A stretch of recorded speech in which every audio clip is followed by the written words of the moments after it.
Assalamualaikum warahmatullahi wabarakatuh.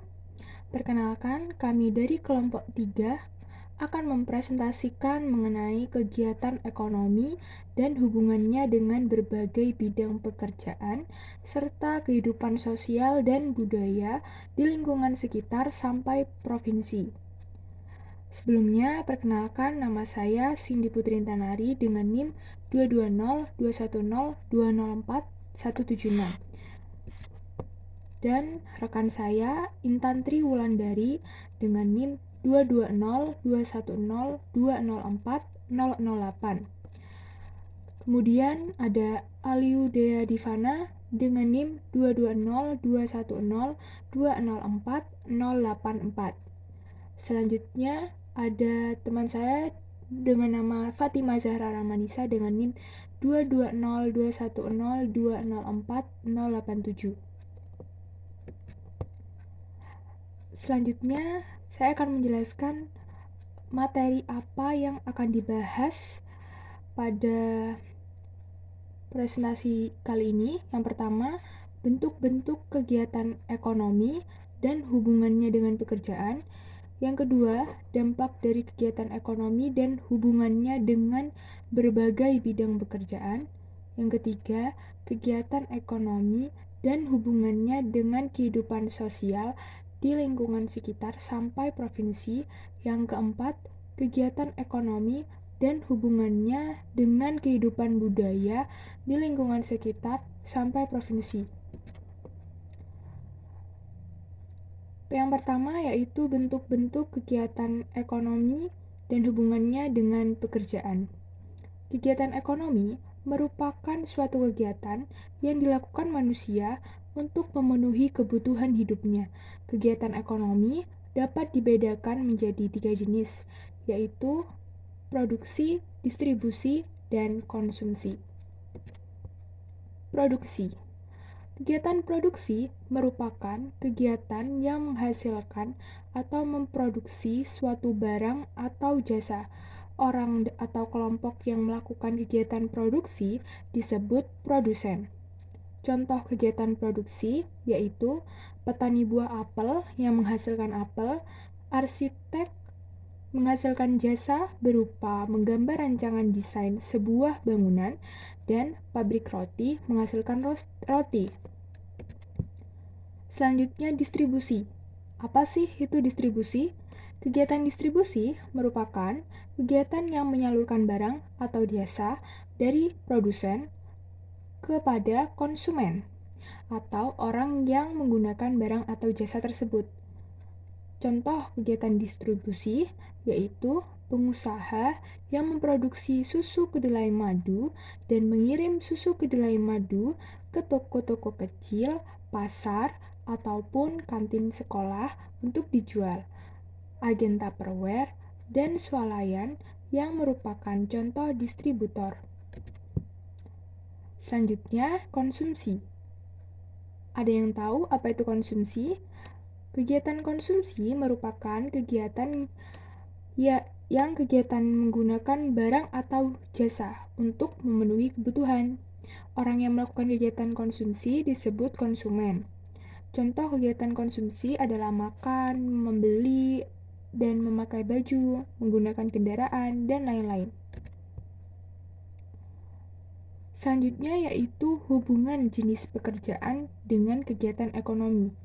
Adapun hubungan jenis pekerjaan dengan kegiatan ekonomi adalah sebagai berikut. Petani menjual beras, panen ke tengkulak. Selanjutnya yaitu hubungan jenis pekerjaan dengan kegiatan ekonomi. Adapun hubungan jenis pekerjaan dengan kegiatan ekonomi adalah sebagai berikut. Yang pertama, petani menjual beras panen ke tengkulak atau pemotong padi. Kemudian pemotong padi menjual ke pemilik penggiling. Pemilik penggiling menjual beras ke pedagang grosir skala besar atau pemilik gudang. Selanjutnya, grosir skala besar menjual ke grosir tingkat provinsi seperti pasar induk beras atau antar pulau. Selanjutnya, pihak terakhir inilah menjual ke pedagang eceran. pedagang eceran menjual beras tersebut kepada konsumen. Materi selanjutnya akan disampaikan oleh rekan saya. Baik, di sini saya akan menjelaskan tentang dampak dari kegiatan ekonomi dan hubungannya dengan berbagai bidang pekerjaan. Adapun dampak dari kegiatan ekonomi dengan berbagai bidang pekerjaan yaitu sebagai berikut. Yang pertama, menciptakan lapangan pekerjaan. Perekonomian yang tumbuh cenderung menciptakan lebih banyak lapangan kerja. Semakin banyak perusahaan dan sektor ekonomi tumbuh, maka semakin banyak pula masyarakat yang dapat bekerja. Dan yang kedua, meningkatkan pendapatan. Pertumbuhan ekonomi seringkali berarti peningkatan pendapatan individu dan rumah tangga. Hal ini dapat memengaruhi daya beli masyarakat.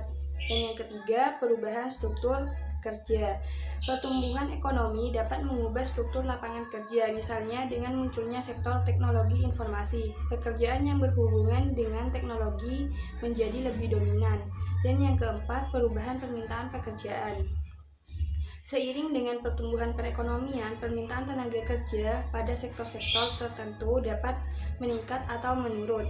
Dan yang kelima, pendidikan dan pelatihan. Pertumbuhan ekonomi seringkali menyebabkan perubahan kebutuhan tenaga kerja. Hal ini dapat mempengaruhi pendidikan dan pelatihan yang dibutuhkan untuk memenuhi syarat pekerjaan baru. Dan yang keenam, dampak sosial. Perekonomian yang kuat dapat memberikan dampak positif terhadap kesejahteraan masyarakat. Dan yang ketujuh, pengangguran. Sekalipun pertumbuhan ekonomi dapat menciptakan lapangan kerja, pengangguran dapat terus terjadi. Hal ini dikarenakan terkait dengan keterampilan, geografi, dan faktor lainnya. Dan yang ke-8, dampak terhadap lingkungan. Aktivitas ekonomi juga memberikan dampak terhadap lingkungan, sehingga dapat mempengaruhi pekerjaan di sektor lingkungan hidup dan keberlanjutan. 9. Perubahan sosial. Pertumbuhan ekonomi dapat menyebabkan perubahan sosial, termasuk perubahan budaya dan gaya hidup, yang pada akhirnya dapat mempengaruhi jenis pekerjaan yang diminati masyarakat. Dan yang ke-10, jarak sosial. Pertumbuhan ekonomi tidak selalu merata dan dapat menimbulkan kesenjangan sosial. Hal ini dapat mempengaruhi akses terhadap pekerjaan dan peluang bagi berbagai kelompok masyarakat. Materi selanjutnya akan disampaikan oleh rekan saya. Akan menjelaskan materi tentang kegiatan ekonomi dan hubungannya dengan kehidupan sosial di lingkungan sekitar sampai provinsi. Dalam kehidupan bermasyarakat di Indonesia, faktor ekonomi seringkali menjadi faktor utama yang dapat dijadikan tolak ukur untuk status sosial seseorang. Seseorang dengan taraf hidup yang relatif tinggi akan mempunyai gaya hidup dan kebiasaan yang berbeda dibandingkan dengan seseorang dengan tingkat ekonomi yang lebih rendah. Tentu saja, stratifikasi sosial ini menimbulkan banyak dampak. Aktivitas ekonomi dan kehidupan sosial mempunyai keterkaitan yang erat dan hubungan antara keduanya mempunyai dampak yang signifikan pada tingkat lokal, regional, dan nasional. Berikut adalah beberapa cara aktivitas ekonomi dan kehidupan sosial saling mempengaruhi. Yang pertama, pekerjaan dan pendapatan. Kegiatan ekonomi seperti industri, pertanian, perdagangan, dan jasa menciptakan lapangan kerja dan memungkinkan orang memperoleh pendapatan sehingga dapat digunakan untuk memenuhi kebutuhan. Yang kedua, pendapatan dan pajak. Pemerintah daerah dan provinsi memperoleh pendapatannya dari berbagai sumber termasuk pajak. Hasil pajak tersebut akan digunakan untuk mendanai layanan sosial seperti pendidikan, kesehatan, dan infrastruktur. Yang ketiga, dampak terhadap kualitas hidup. Tingkat pendapatan dan pekerjaan yang tinggi cenderung meningkatkan kualitas hidup seseorang. Lalu yang keempat, ada investasi dan infrastruktur. Aktivitas ekonomi yang kuat dapat mendorong investasi di bidang infrastruktur seperti jalan, bandara, dan perumahan. Hal ini dapat meningkatkan mobilitas dan kualitas hidup di suatu daerah. Yang kelima, ada perubahan sosial dan demografi. Pertumbuhan ekonomi dapat mempengaruhi angka kelahiran, migrasi, dan perubahan sosial lainnya di masyarakat. Hal ini dapat membentuk budaya dan struktur sosial di suatu daerah. Yang keenam, ada perlindungan sosial. Kehidupan ekonomi juga dapat mempengaruhi kesejahteraan sosial. Masyarakat yang lebih kaya cenderung memiliki tingkat kesejahteraan yang lebih rendah. tingkat pendidikan yang lebih tinggi, dan akses yang lebih baik ke layanan sosial. Hubungan ini tidak hanya terjadi pada tingkat nasional, namun juga pada tingkat regional dan provinsi. Misalnya, provinsi dengan perekonomian yang berkembang seperti pariwisata dapat mengalami pertumbuhan ekonomi yang kuat, yang pada gilirannya dapat meningkatkan taraf hidup masyarakat lokal dan menciptakan lapangan kerja. Untuk materi selanjutnya akan dijelaskan oleh rekan saya. Baik, untuk materi terakhir yaitu kegiatan ekonomi dan hubungannya dengan kehidupan budaya di lingkungan sekitar sampai provinsi. Kedudukan antara kebudayaan dan perekonomian sebenarnya sama dan saling menopang. Dalam indeks pembangunan kebudayaan, budaya dan ekonomi menjadi salah satu dimensi, yakni dimensi ekonomi budaya dengan indikator penduduk yang memiliki sumber penghasilan sebagai pelaku atau pendukung pertunjukan seni.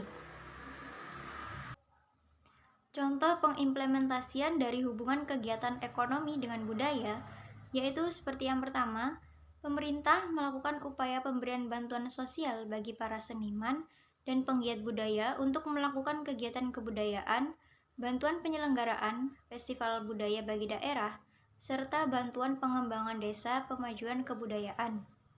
Yang kedua, pemerintah melalui Kementerian Pendidikan, Kebudayaan, Riset, dan Teknologi juga mengadakan berbagai sayembara dan kompetisi seperti halnya kompetisi jalur rempah guna menggiatkan para seniman dan penggiat budaya untuk tetap berkegiatan.